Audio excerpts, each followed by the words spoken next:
I'm ready to wail. I got a chip tooth and a dirty tongue.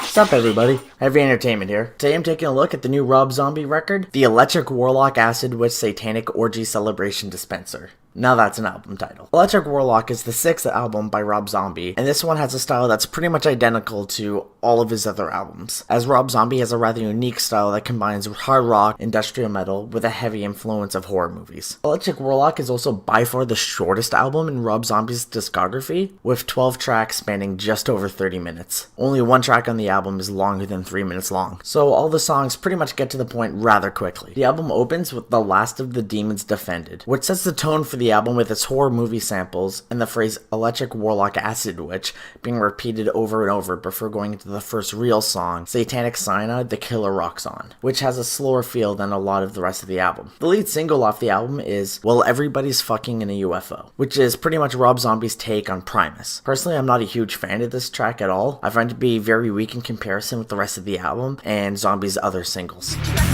Oh, this is the story of a one-eyed wolf called the Honey of Super Doom. She rolled her pipe like a beast in a mirror bikini right out of the womb. They chased each other with a steaming knife, screaming, "All is in my veins!" And then she grabbed a big old pipe and smoked up some fine old smoky brain. Next on this album is one of two instrumentals, that is, a hearse that overturns with the coffin bursting open. It's pretty much just acoustic guitar playing by John 5. The second instrumental that's on the album much later is Super Doom Hex Gloom Part 1, even though there's no Part 2, which has a much more industrial feel to it. The second single is The Hideous Exhibitions of a Dedicated Gore Whore, which is significantly better than the first single. Has an incredibly catchy riff and just a fun overall feel to it. She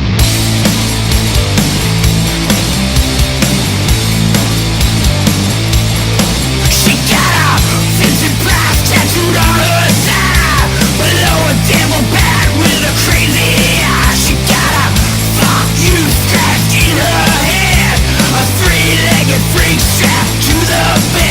Other good songs on this album include Medication for the Melancholy, In the Age of the Consecrated Vampire We All Get High, and Get on Your Boots, That's the End of Rock and Roll. The final track on the album, Wurdalak, is completely different than the previous 11 tracks, as it's a longer, slower, more melodic song that closes out the album by creating a strong atmosphere, especially within the last 2 minutes of the song, where it's just a piano playing the album off.